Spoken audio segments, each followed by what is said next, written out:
I have the pleasure of having three amazing filmmakers up here with me today, award-winning filmmakers that have done things for children, for women, for activists, for social movements that have raised people's consciousness.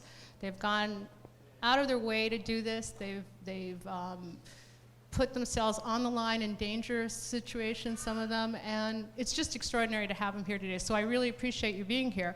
And I just want to, what we're going to do today is we're going to just introduce our three filmmakers and show you a clip of, one of the films. They've made different films, but one of the films that they picked out for today. And then we're going to let them talk about a little bit what motivated them to do it, where they are now, and then we're going to open it up to questions. So just before we get started, I want to find out how many people here are filmmakers or filmmakers in the making? Okay. Are you studying to be a filmmaker? No, I'm making one for my master's thesis. Okay. Great. What are you making it on? And it's a documentary about a food program that feeds the mentally ill in northern Ghana. Okay, great. Wow. We will get time to actually everybody talk in the during the session to tell a little bit about your projects if you have them. Who here is just interested in film and has been moved by watching a film to take social action? Hopefully everybody. I'll put my hand up for that one. So today we have Ricki who is a documentary filmmaker. These are all award-winning filmmakers. She made a film called The Devil Came on Horseback, which is about sort of opened the eyes to people of what was happening in Darfur, which is just kind of extraordinary, and we're going to see a clip in a minute. It's pretty disturbing, so you'll tell us about that in a second. And Madeleine Sackler. And Madeleine, I think we found out that Madeleine and Mona both worked at HBO a long time ago, right? MTV. Oh, sorry, MTV. It's a little different. It's all the same, right? Yeah, and Madeleine is going to show us her film. She had two of them that were really interesting, but we picked one, Dangerous Acts, starring the unstable, continue that one. Elements of Belarus. Right. That's a good title, actually, if anybody could It looks good on the poster, but we can just say Dangerous Acts. Dangerous Acts, right.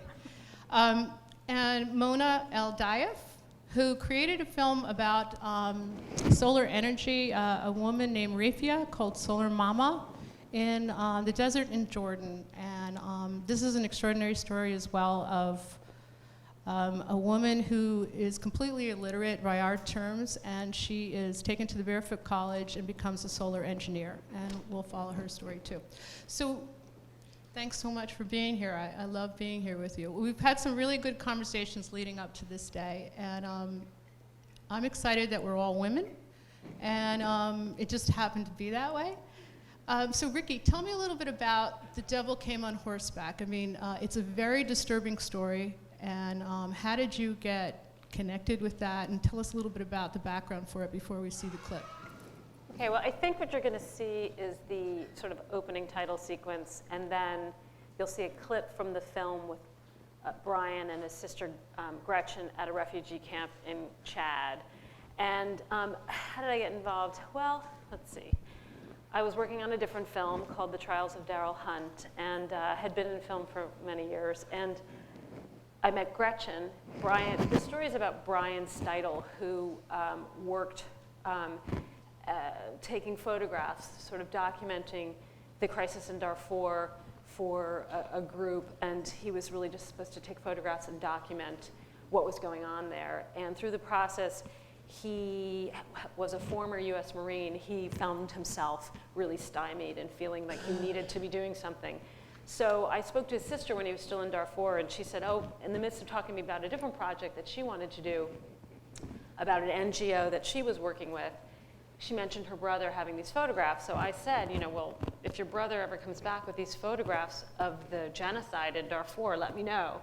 And I ended up meeting Brian, and the film really grows out of these photographs that he ultimately released to the New York Times, and Nick Kristof published them for the first time in an op-ed in the New York Times. And But so the story, we started to tell the story after Brian was back from Darfur, and the challenge was he couldn't go back to Darfur. He wasn't going to be allowed in the country. So through YouTube, back when we started this, wasn't even really big, but we discovered some footage of Darfur that had been shot by a British cameraman in the same area in the same time that Brian was in Darfur. And so we ended up melding these kinds of different medias together to tell his story. And you know, I just want to say this is like, we never had intended to do a film about Darfur. We didn't come at it saying, you know, I don't even really think I fully understood the crisis in Darfur. I had only read the New York Times little things and kind of passed over it because it seemed very complicated because of all the tribal, I mean, it is a complicated history of what's happening. What's happening is very simple, but what the history behind it is sort of complex. But I think for me as a filmmaker, all the films I have made really come out of just this personal connection to a character and who has obstacles and their desire to overcome them. And it's very sort of the traditional narrative in any great book you've ever read or in any great film you've ever seen, unless it's like surrealistic or something. But it's just a very human interest, universal story that we felt we could connect to. That's great. It is really powerful. Can you just tell us what this clip's about that we're about to see? Yeah, I think this is just the introduction, and I think you'll just see, then I think it maybe cuts to, someone put it together for me, so sorry. And then it cuts to, they're in the Chad refugee camp, Chad on the border of Sudan where the refugees went to, and this man who's going to be speaking after this opening clip was in Darfur, and he recounts what happened to him as he fled his village. Can these lights go up? And lights go off. You can't really see it.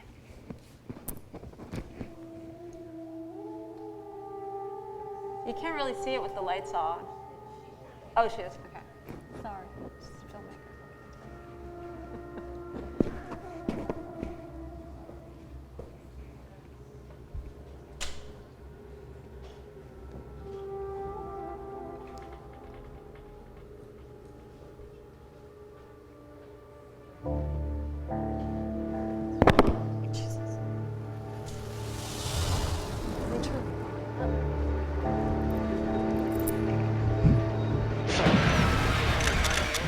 Can you turn the volume up?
In 2004, I became an unarmed military observer with the African Union in Darfur, Sudan. All I had was a camera, a pen, and a paper. I was totally unprepared for what I'd see.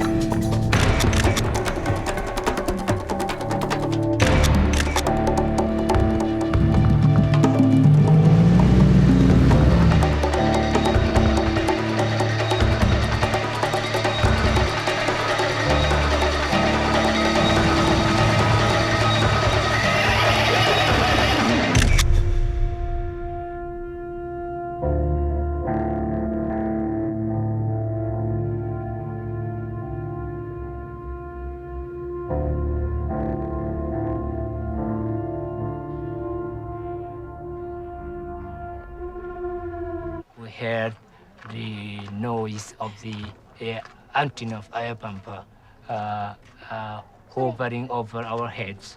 I and my children was helping ourselves to have the dinner. When we heard that noise, we come out to our veranda, and my old son shown to me that is the antenna of Ayapampa.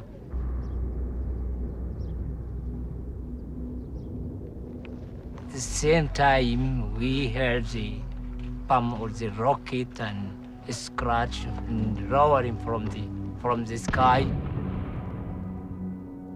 and the light, green, red, and white, and the rush of fire. I told the children to lay down. The rocket came and landed within 50 or less meters from our house.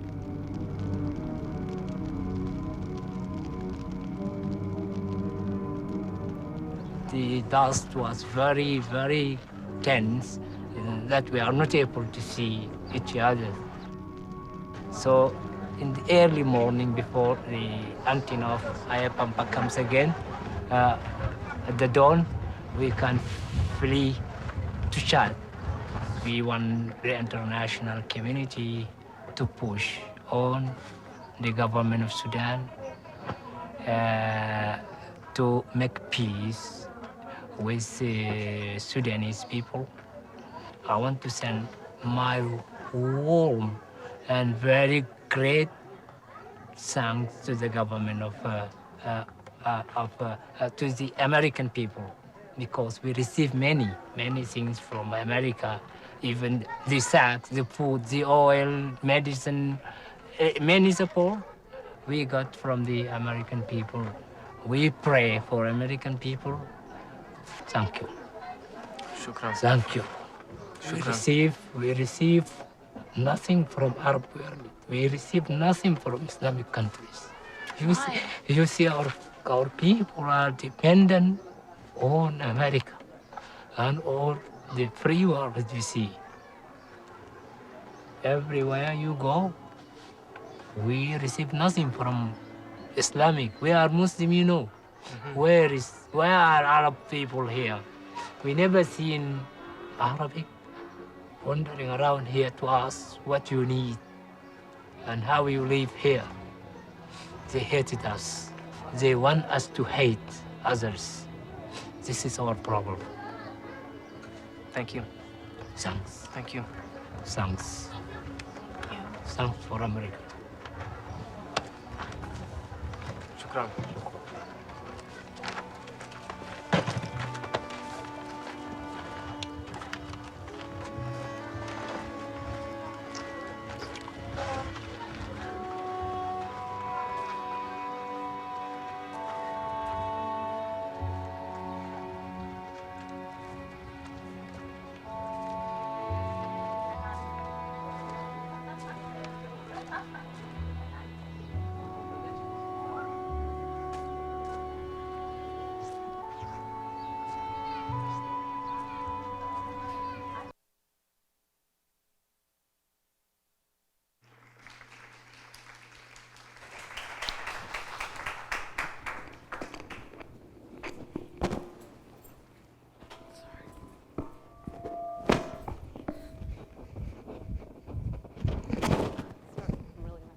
You know, it was really out of sync, and I don't know if that was me, and I hope it was our DVD that came, but you could see it was really out of sync. I hope that was just ours. What? We'll find out. Yeah. What happened? It was really out of sync, Yeah. so I don't know if that was because you guys tested it. So I don't know. Hopefully it's just the our tech DVD. is right up there. Okay. Oh, okay. Hopefully. Out of sync. I am sorry.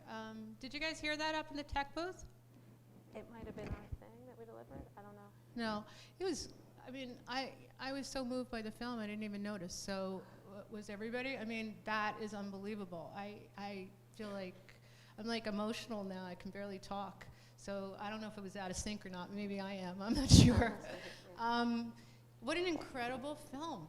I can't believe it. I mean, when he said, you know, we pray for the American people and we're dependent on the American people, I just all of a sudden felt this like obligation, this, you know, responsibility which we're all here for. I mean, I think that's what the point of the conference is, that we're responsible for each other in so many different ways. That's what social entrepreneurship is to me. Can you tell me a little bit about how it felt to make this film, and did you go over there, or you just used the film clips, or how did it work? Yeah, well, we did not go to Darfur. At that, we wouldn't have been able to go in unless we had really gone under the border, across the border.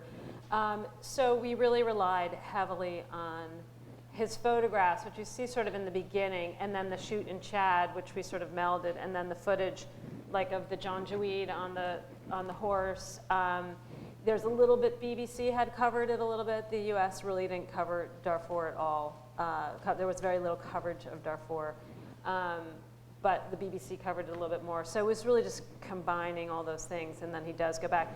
Part of the story is when Brian comes back to the United States, just him getting press for the first time, releasing these photographs, which he wasn't allowed to do. It was against his mission to be able to release the photographs of the genocide. So he does that, and he gets in trouble, and then he goes on this mission really to speak at churches. He speaks at the Holocaust Museum, and he gets confronted along the way by people who say, this isn't happening in Darfur. It's a whole other story. Then just the beginning third is like what's going on in Darfur, and then his journey to get it out. Back here to the States, people were denying it? Yeah, like Yeah. at the, he'll be confronted by people who say that's really not what's going on in Sudan, and. So, and when you created the film, how long did it take? And as you discovered what was happening there, what was going on with you? Well, it took about, it was actually pretty quick in terms of doing a feature doc. I mean, it took about 1.5 years. Usually they take 3 or 5 or 13 years, depending on the film. And so we did it very, very quickly because we wanted to get it out, because it seemed so pressing and socially relevant at the time. Unfortunately, many, many years later, today, it is still very pressing and socially relevant, but we didn't know that it was going to be fairly status quo in Darfur, which is really where it is right now. We went to the Sundance Doc Fund and got funding, and then in the fall, and then we premiered it at Sundance. We had a film at Sundance the year before, and we basically finished in that year and premiered at Sundance the year after this other film. And so there was a lot of momentum behind it, which was really good. It was very, very hard to make emotionally. I mean, it's just the footage and the photographs are really horrible. And at the time I thought, well, they weren't really having an impact on me. But then I realized it's not normal to dream of bombs all night long, in your brain. Your bombs are exploding all night long. That's just actually not normal. And so it took moving away from it for a year to sort of have that dissipate, but Yeah. that was. What's the response? I mean, when you came, I think that film really opened people's eyes. It was the first thing that came out that was really showing what was going on, isn't it? Yeah, it was. So Save Darfur and Samantha Powers, who's now Samantha Powers, was, and the people who were sort of working behind the scenes in the U.S. government for Darfur, meaning Samantha Powers and some others, really there was very little in the press and very little coverage of it. So when Save Darfur was looking for a vehicle to sort of educate people, not only domestically but internationally, about what was going on in Darfur, we paired up with them, and they used this film. It's used a lot still, sadly. Recently, when the UN was convening, was used by the Cinema for Peace to educate people about Bashir's impact in Darfur and what's going on. So it's had a lot of, we've actually been able to hand it off, because you do become a little mini expert on the subject after you've been doing it for so. I did a criminal justice film, you become a mini expert. Then Darfur, but then, we moved on. I did a film about Joan Rivers right after this, and So it's, you know, you're moving on, but the subject and the film is still very relevant to the people that it can impact. So we like to pair up with nonprofit groups that do this work already, so that it doesn't have to be our life's mission, even though we like to tell the stories of very, you know, important issues. Thanks, it's really incredible. Madeleine, I wanted to talk about your film a little bit, but before that I want to mention that you made The Lottery, which I think was shortlisted for an Academy Award, a documentary film. And The Lottery was, came out the same year as Waiting for Superman, if anybody knows of that. And that was sort of hooked up to a big corporation that I think you said a big film company that had farmed that out. They had hired a filmmaker to do that particular film. Well, so Waiting for Superman was it was a Paramount film. Is that what you mean? Oh, yeah. So yeah, it was Paramount. Okay, that's a big corporation. And so what it's a made studio. you did yours before that. You followed 4 families. This is not the clip we're going to see, but I just thought it was really fascinating. You followed 4 families who were in the lottery of 5,000 people who are going for 450 spots in the Harlem Success Academy. It's not the same school as the, if anybody saw the film with Jeffrey Canada, this is Harlem Success Academy. And how was it to follow these families going through this? I mean, what made you decide to do that film? yeah, so I mean, I think sort of just piggybacking on what Ricki said a little bit. I'm interested in story and how can you tell a great story. And I had seen news footage of the lottery just on New York 1 and was really struck by it. I mean, you see thousands of families wrapped around the Harlem Armory like multiple times. And it struck me because what it really is it's a visual metaphor for a very complex social problem. And how often, do you get that? And so as a filmmaker, I saw that and just saw the end of a film. And so did kind of the obvious thing, but decided to track back from that the subsequent year. So I met, 100 families or so. We ended up following 6 and 4 appear in the film. But it's heartbreaking. I mean, there are odds, it's like 6 out of 7 kids don't win the lottery. So very easily, none of the kids that we were following may have. And it's really, it's life-changing, this school. And in Harlem overall, more people know this now, I don't know if people here do, but 56% of kids are at grade level in Harlem. And at this school, it was 95%.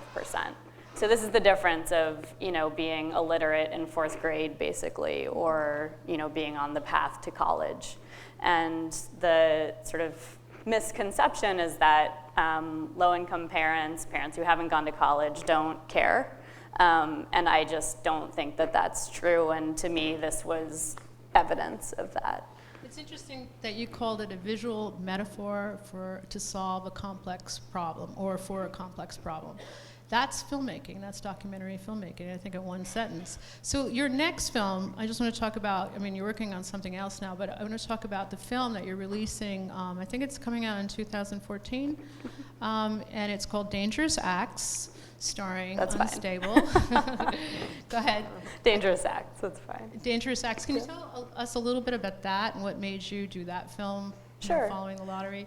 Yeah. So, well, I also made a basketball film. So we're also all jumping around topics here. But so this was a 3-year project. I met an underground theater that's from Belarus, which is a country in between Russia, Lithuania, Latvia. It's landlocked there, and people really don't know a lot about it, but it's called the last dictatorship in Europe. And this theater group works underground there. They sneak their audiences in and out of sort of a dilapidated house, which they call their performance hut.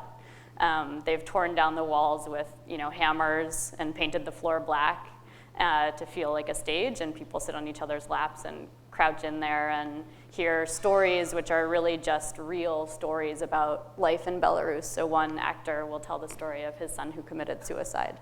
And just these simple acts of talking about life under repression is enough for them to be monitored by the KGB. They can't sell tickets or they could be charged with an economic crime. And so in order for this group to survive, they tour a lot, and they were here in New York, and I met them, and so started following them then, not knowing what would happen 6 months later, which was a violent crackdown, and they were forced to flee the country. So we told the story, sort of the story of a watershed year in modern Belarusian history, but through the very specific lens of this theater company. So what is the clip that we're going to see here today? I think it's actually, so it's the opening of the film. So the film just premiered in Toronto a few weeks ago, so it's not out anywhere yet, and we don't have trailers or anything. So I think we just selected the first few minutes of the film. Okay, great. So hopefully it's self-explanatory, otherwise it's not a good opening.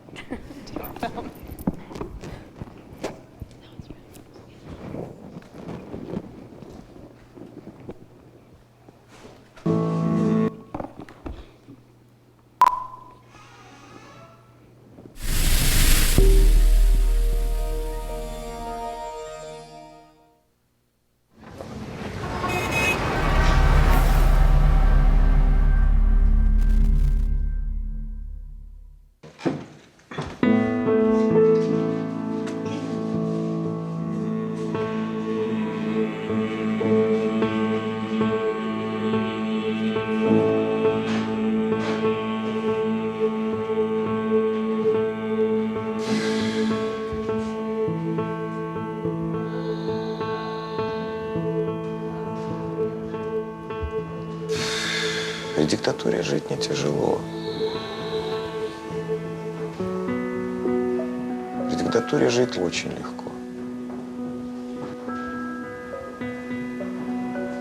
В Беларуси не надо ни о чем думать, не надо принимать решения. Никаких проблем.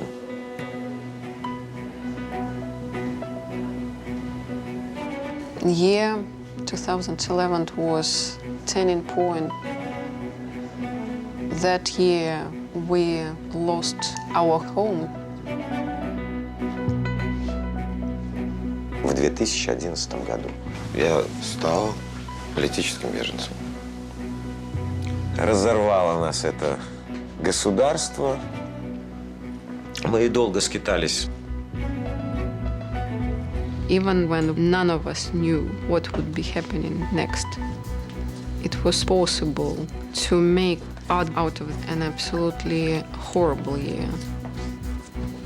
I believe it helped us to survive as human beings.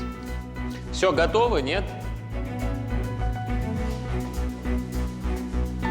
Все, давай звук.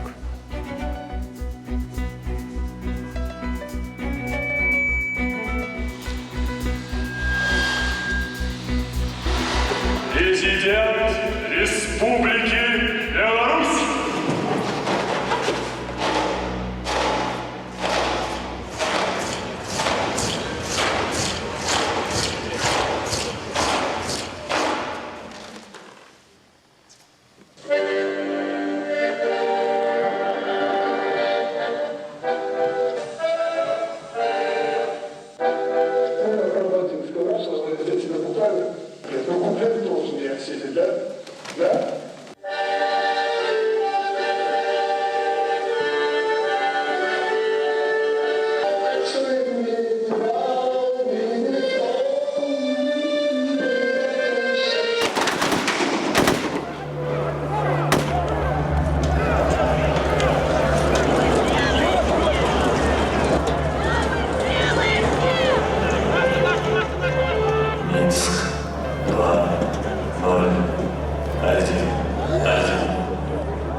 Шраму пригожують мужчину.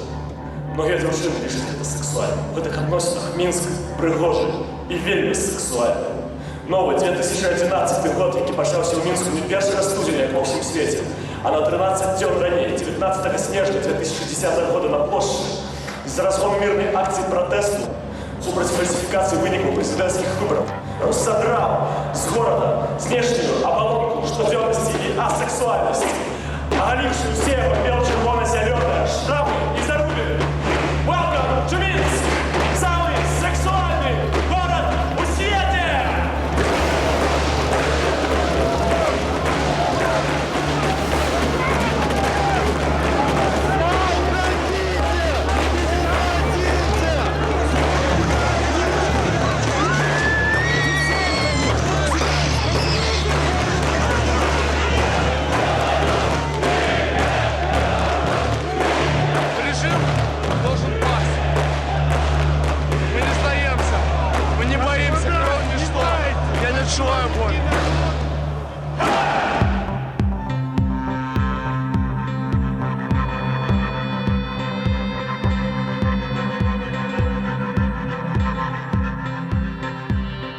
Есть разные виды искусства.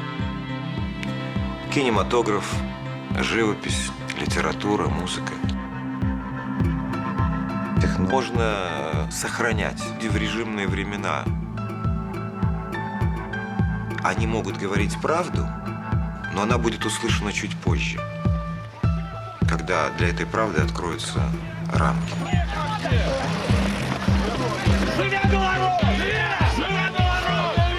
У театра такой нет возможности. Театр может быть только сию минуту.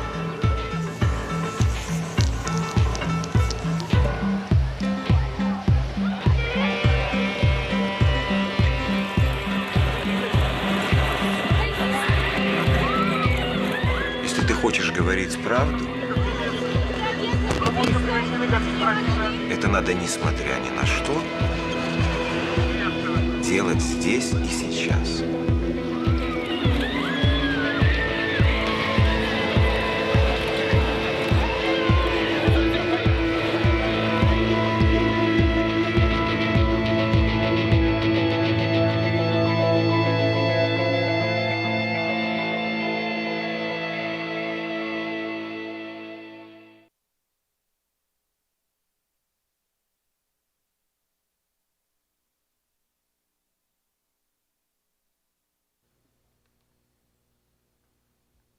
I'm sure people have questions, so don't worry. We're going to take all 3 film clips and then we'll bring it out to questions. But Madeleine, what happened to these people after this film?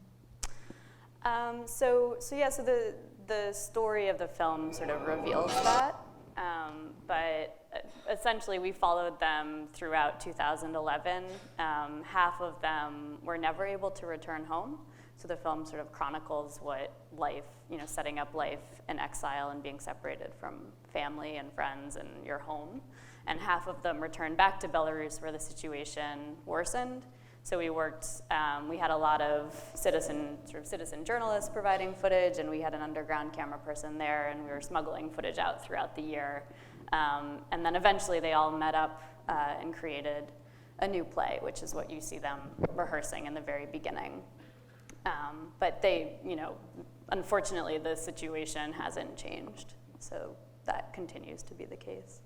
And what's, this is going on HBO next year. Yes. So it really hasn't been seen by the international community yet.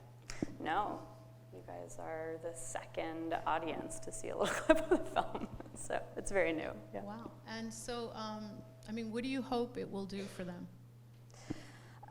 For this theater group? Yes. And for Belarus?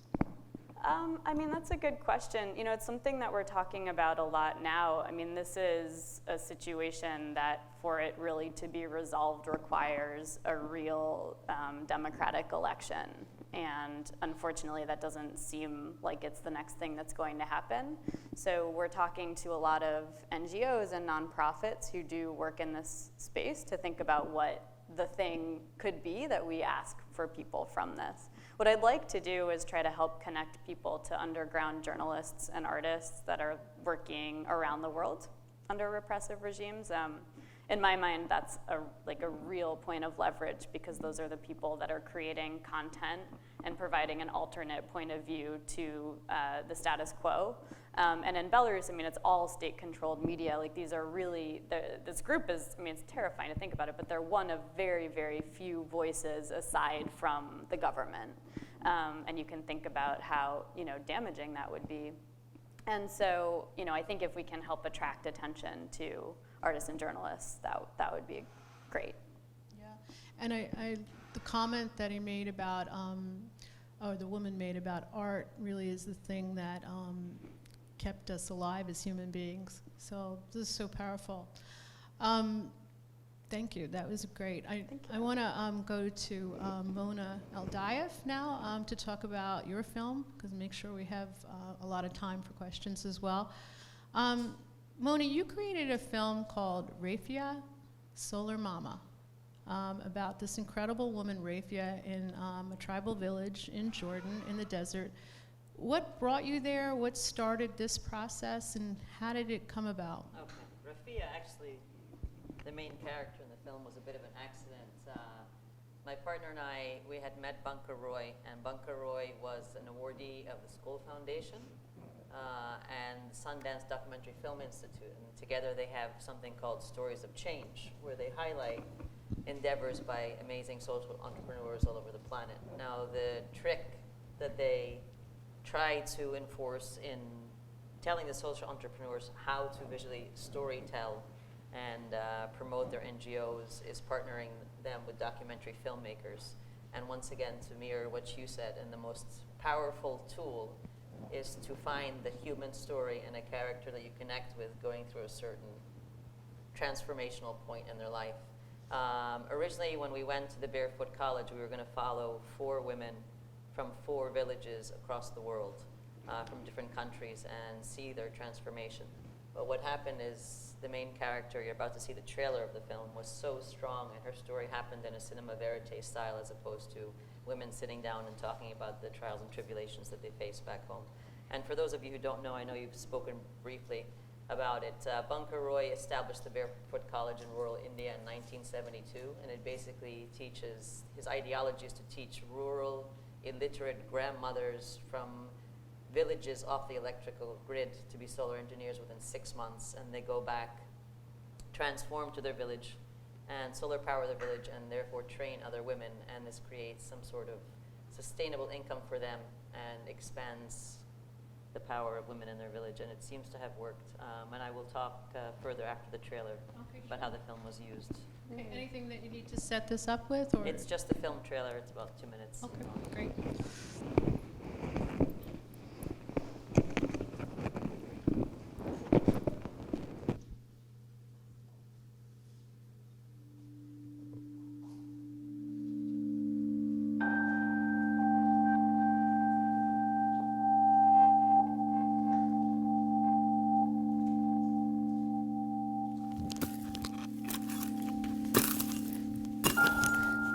تصير البنت صف 5 أو 6 خلاص روحوها من المدرسة عيب. أغير وضع البلد. أنت ماخذين عندي فكرة إني ولا شيء أضحك سوالف كله حكي صح ولا لا؟ لا بالعكس أنا راح أوريكم الإنتاج.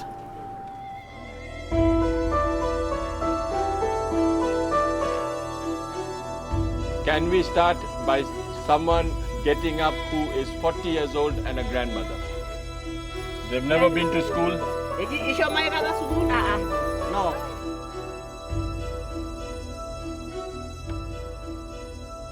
Everything in this book the grandmother will learn in 6 months. So if the lady is scared, now is the time to say no.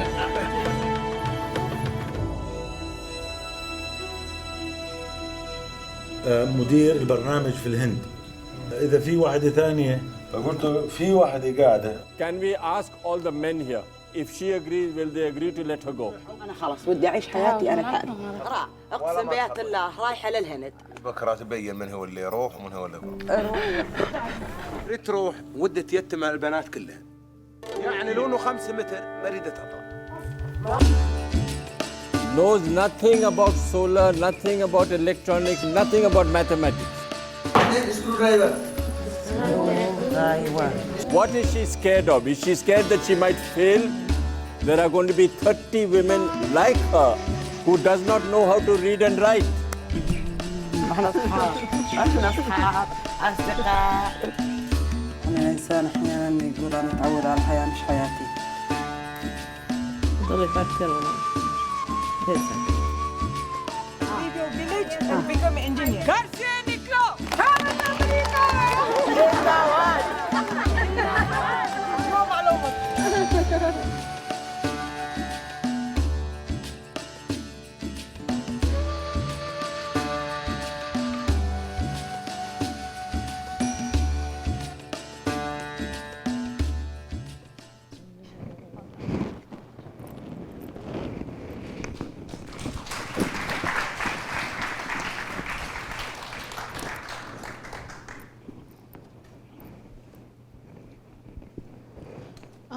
Wow. So was that last woman, Rafea? Rafea, yeah. Yeah. She's the woman from, she's from a remote desert village near the border of Iraq and Jordan. Wow. A very conservative village. So I mean, basically, the story is she goes to India. She's a last-minute volunteer because one of the women from Jordan dropped out, and she raised her hand and went, and there was a government official in the room when her husband let her go, and he signed a piece of paper. But after 6 weeks, the husband caught wind that his wife would be coming back and possibly not only earning an income to provide for his kids, which he couldn't provide for, but being a leader in the village. So he decided to call her back and threaten to divorce her and steal her children, which he can. He has the right to until they're 16 years old in that village. So there was a real power struggle between continuing her education and having her children taken away. And the very point of her going was to give her daughters a better life and for young girls to have a better life in that village. So in the film, you witness that struggle. And so what happened after 6 weeks? I mean, what happened to her? What happened Well, she ended up going back because he threatened to steal her daughters. And then I think at that point, that's when I had such a strong inkling. Like I told you, we were choosing a woman from Kenya to follow and another woman from Colombia, possibly from Guatemala, and then some from Jordan. Within 24 hours of her return after the threat, she sat down with her mother, who was very resistant to change and just resigned to her hopelessness, that Rafea, she told her village, my eyes have been opened, I have potential. This potential is being met with an opportunity. I'm not going to sit here in poverty for the rest of my life. I can do something to change the situation. There's a world out there and I want to learn. So she took the risk again and went back, and she graduated first in her class. But then, the film actually ends on a happy, uplifting note, and then there were 2 years filled with trial and tribulation after that. Yeah, I think the story doesn't end. That's the whole point Yes. of your films, that it starts with the films in terms of the public's awareness of what's going on and continues. So, I mean, did anything change in the patriarchal structure there where the women were getting respect? I mean, you think about these women don't know how to read and write, and they're learning about electrical engineering in 6 months. I mean, I'm not sure I could learn about electrical engineering in 6 months. I don't know, and I can read. So how do they overcome that? I mean, how do they work with that?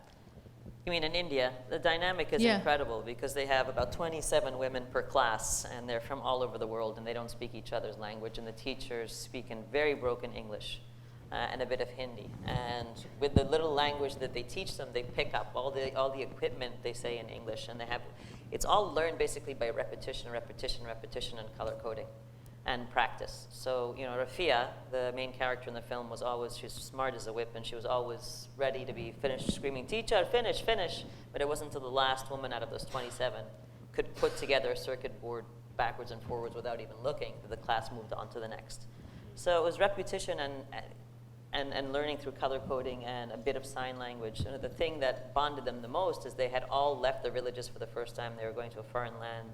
The food was spicy. There were animals they were not used to. So there was a brief time period of transformation, and in a negative way for the first month. And then they all absolutely bonded like nobody's business for 6 months, even though they didn't have a common language, through this shared experience. And that was very beautiful. And by the end, they come in there and their posture is lowered and they're terrified. And by the end, they leave like champions, and they're upright and they're ready to go home and conquer any man that comes near them, and and the potential of success. And that's what happened to Rafea. So of course, I mean, you have to see the film to see the outcome. Her husband is actually out of the way temporarily, but he definitely felt very threatened by her confidence. And then there's the issue of, besides the patriarchal society, there's the issue of living in extreme poverty. So what happened is, when she came back to the village, there were more obstacles with the husband and the men trying to interfere. They managed to solar power 80 homes in the village within a week.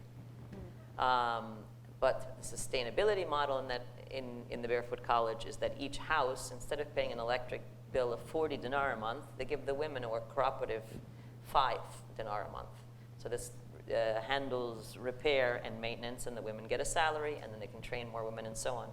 The uncle in the village took a flat rate from each house and threw the women of the change because he's the head of the village.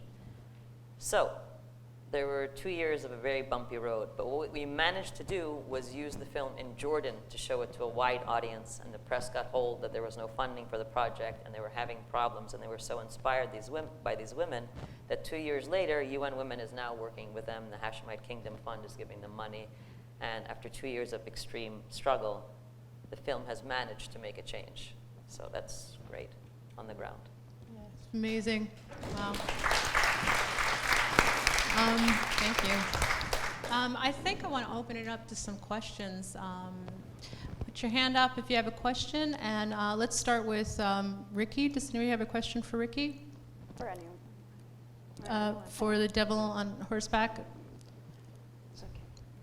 Well, I have questions for you. Okay, yeah.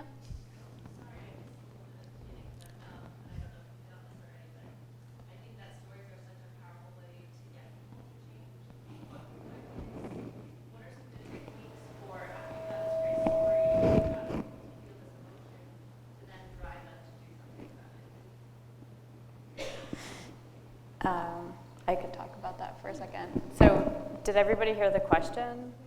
Okay.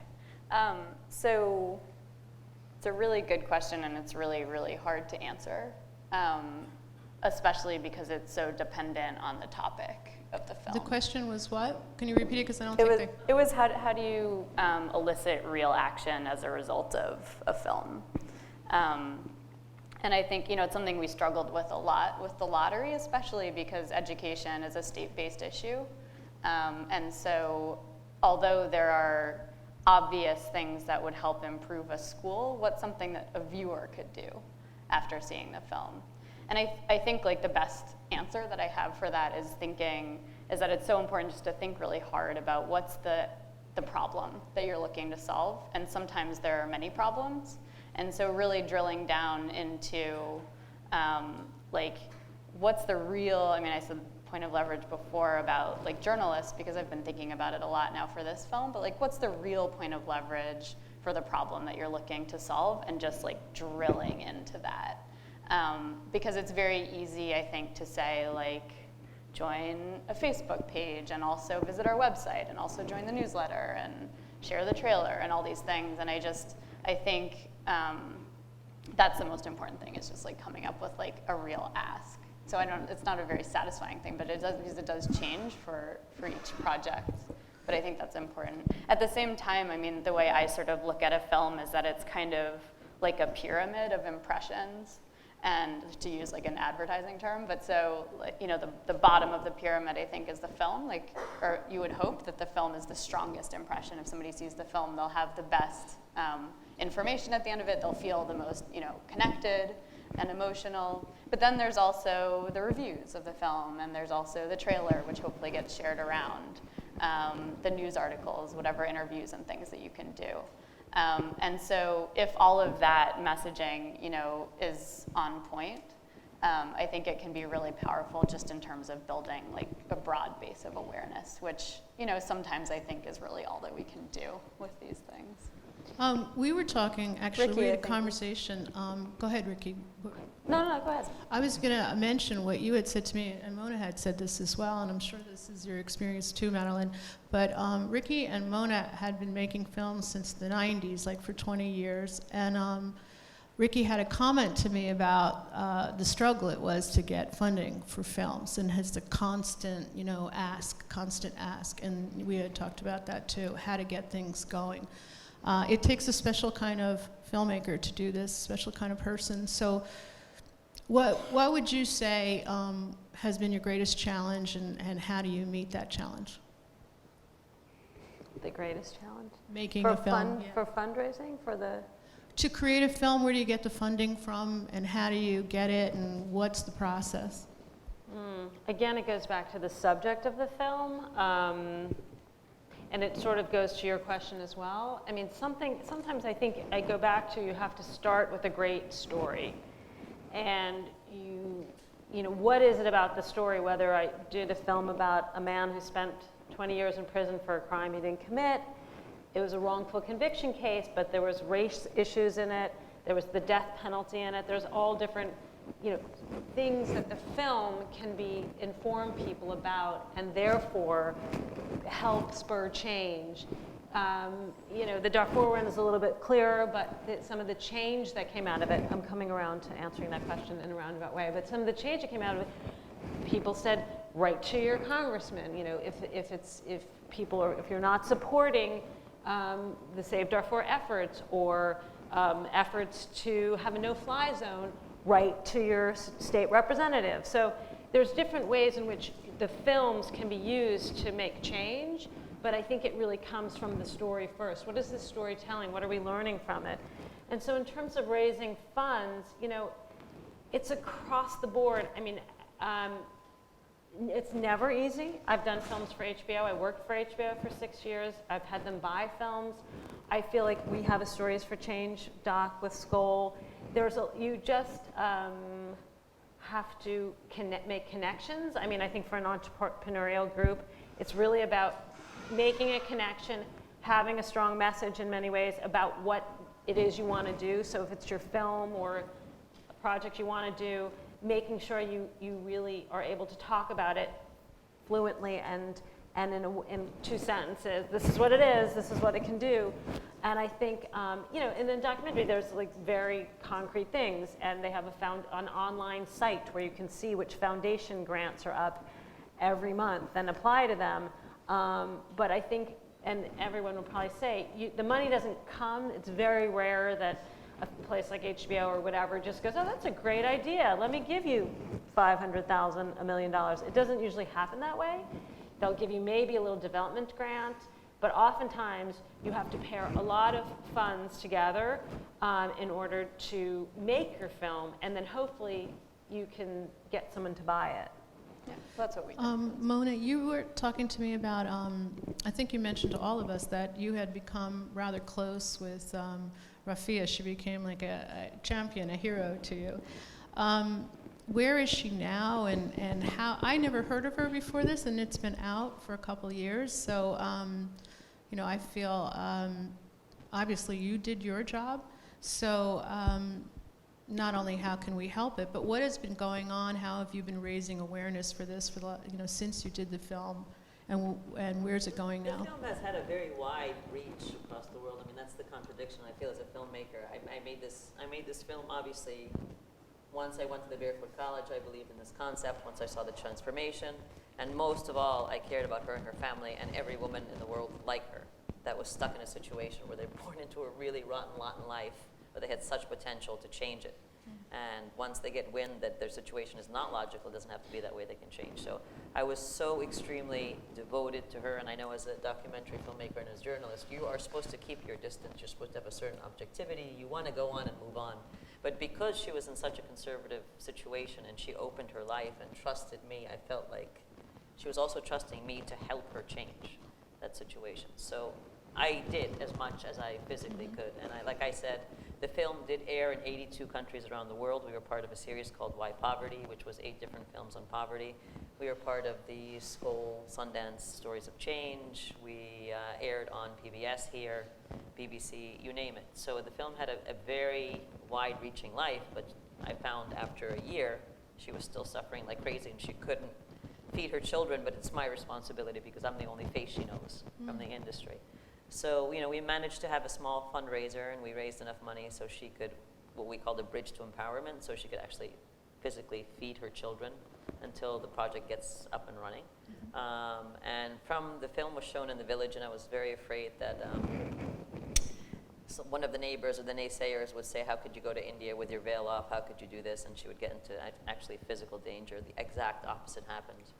And her family supported her, her father, her brothers, all the men said, you're such a strong character. And she recently ran for village council. Now she's in charge of the electricity and the water because people voted for her because in the film they saw she was very strong. So it is a very powerful tool. And I personally, as a filmmaker, you do have to stop your involvement at a certain point.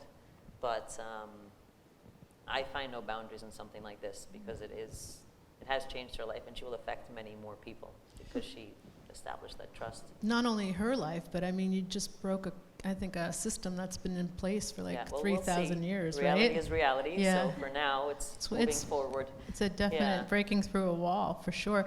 And I think something that I remember from one of the clips that I saw of your film, I don't think it was in this one, I think it was in the full length, but it was where Bunker Roy is talking about why he picks women and grandmothers. And can you explain that a little bit? Well, he thinks that women, namely grandmothers, will never leave their rural villages because they have their cattle there, they have their children there, and they have their grandchildren there, whereas men, he finds in his experience, and many people do, they will migrate to the nearest city they want a degree or certificate to open up their own shop and leave. They have much more potential to actually leave the village. And in Rafea's case, she's the mother of 4 young daughters, so she has this pull, as most women do, between her kids and a work life and a professional life. So, and her cousin came with her, a male, as an escort, and that caused tons of problems. And because she was a younger mother, that caused tons of problems. But all the grandmothers there were perfectly fine. And her children, how were her children when she left? They tortured her when she left, yeah. Yeah, that was hard, right? Anybody have any questions? Yep. Hi, my question actually goes back to what we were just talking about a little bit. But Ricki and Madeleine, you both mentioned partnering with nonprofits and NGOs with your films to kind of carry the social change part of the subject of your film. So my question is, how do you establish those partnerships as filmmakers, and what does that partnership look like? I will start just with the Darfur film. As we were doing our research, we looked at Human Rights Watch and International Rescue Center, different organizations who were sort of already doing work in Darfur, and literally just called them up and found who was the right person and said, well, we're doing this project, and can we come in and talk to you, and can we tell you our story and see if it would be useful to you, or what components, what elements of it would be useful to you. If we take stories of refugees in Chad, would you want pieces of those for your website? How can we help you, and how, and potentially if there's funding that exists for it, how can we use that funding to also work to tell our story? So that was one way. In this film about Darrell Hunt, about a wrongful conviction case, his film went on to change the law in North Carolina, and he always says, since he lived in prison for 20 years, he says, I don't want to have to tell my story all the time. So for him, it's an opportunity for him not to have to tell it. People can watch it, and then he can use it for change. And he started a foundation as well. But and for that film, it really became about like defense, the national defense attorney organizations and things like that. And so I think if you look at NGOs or organizations, foundations that are already sort of doing the work on the subject, if you're interested in education, I'm sure you can talk about, that's, you just call them up, find someone who might know them and try to partner with them early. Mm-hmm. Yeah, I mean, I think like all things, like I actually wouldn't underestimate the value of cold calling, like for anything that I do.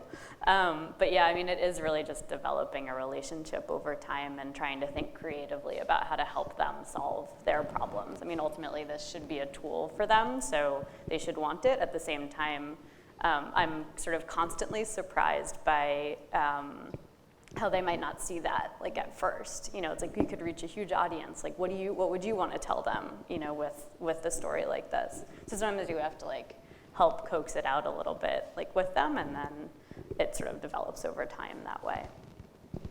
Do you have anything to add, Mona? Well, I mean, one idea that we had for this film is to show it in rural communities in the Middle East to women, and not only have Rafea appear as someone who's actually lived through the situation, but partner with local NGOs on the ground that would provide economic opportunity for women on the spot during community cinema. And that's another way, but they were right on point with the possibilities of what the issues are and who could help really hone in on the issues and take it further with using their films as a tool. So it's strategic partnerships pretty much for all entrepreneurs. Yeah, go ahead. How do you prepare? Every country has different laws and regulations. So how do you prepare to be able to kind of, like you said, extract the information that's needed while protecting the integrity of the person, but also yourself? How do you, what research do you do to make sure that you're able to do everything? mean in terms of safety, or I'm not sure if you...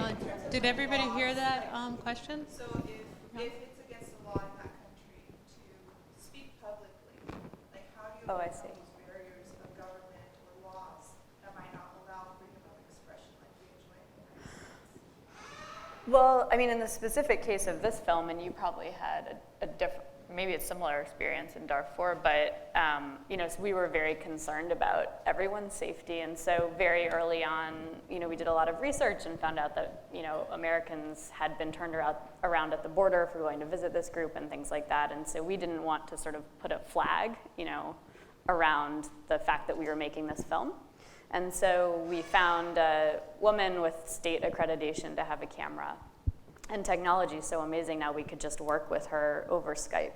And she could open up the computer and we could do an interview, you know, now. Or she could show me around a location and I could be very specific about what I wanted her to be shooting. And then she would smuggle the hard drives over the border and ship them. I'm not sure that's exactly what your question was though, because we weren't, I mean, we were actually not, we were trying to get around the regulations, you know, so we weren't, so we were just doing whatever we could to get the story out, you know, of the country. I think also you have to be concerned. We did a film called Burma Soldier about a Burmese soldier who had turned pro-democracy activist, and we were more concerned. He had gotten out of Burma. He was living in the United States when we were telling his story, also through footage that had come out. But he was concerned for his family. And so we worked with the UN and different organizations that help Burmese refugees to make sure that when the film, it was an HBO film, when HBO aired it, that the family that was still there wouldn't be persecuted. And they actually, we worked together to help his family come. I think we have time for one more quick question. Right back there.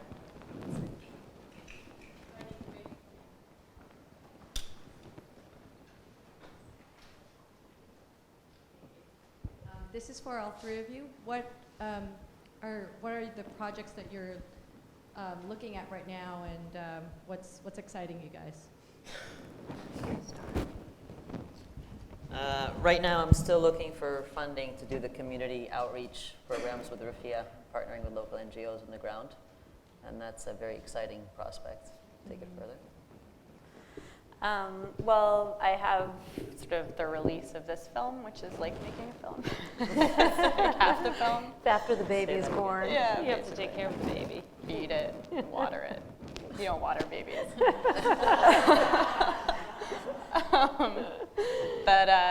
So, I mean, I usually have a few projects kicking around. I'm actually working on a script, so it's not I'm not looking at other documentaries yet.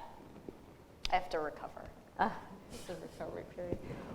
We're doing similar. I have a film partner, and we're doing a series for TV. But on the side, we always have these passion projects, and our passion project is about a rapper in Chicago who won a Grammy with Kanye West, and has recently reconnected with his father, who was homeless for 25 years, and filmed sort of that journey. And then we stepped in and filmed the second part of the journey, as his dad is kind of getting off alcohol and finding a job and getting back into society. And but for us, it's really more of a big picture metaphor on sort of families and what's happening in Chicago, the sort of lack of the gang problems in Chicago. So just in closing, I just want to say,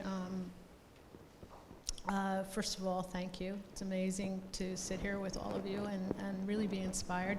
But if you could give us a 1 minute, just a 1 minute, just a brief description of your advice for anybody that's trying to go through this medium or similar mediums, how, what it takes or what you would suggest to keep going when things get tough.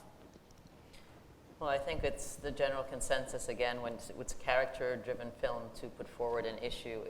I think when you're hooked on a story, it's your passion that drives you through thick or thin, whether it's struggling with funding or having to earn an income on the side while you make your passion film.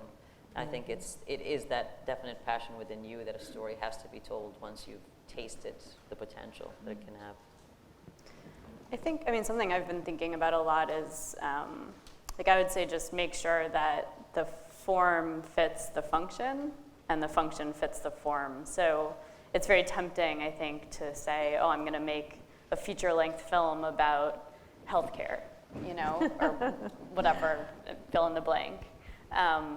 But you know, not everything should be a 2-hour, hour and a half long thing, and not everything should be a 5-minute viral video. So think about the thing that you're really trying to accomplish, and then the best way to achieve that goal. And sometimes it might be a feature-length film, and sometimes it might be a viral video, and each can be equally powerful if they're done right. So I think that's what I would say. I would say definitely follow your passion, you know, and ask questions. Always ask questions.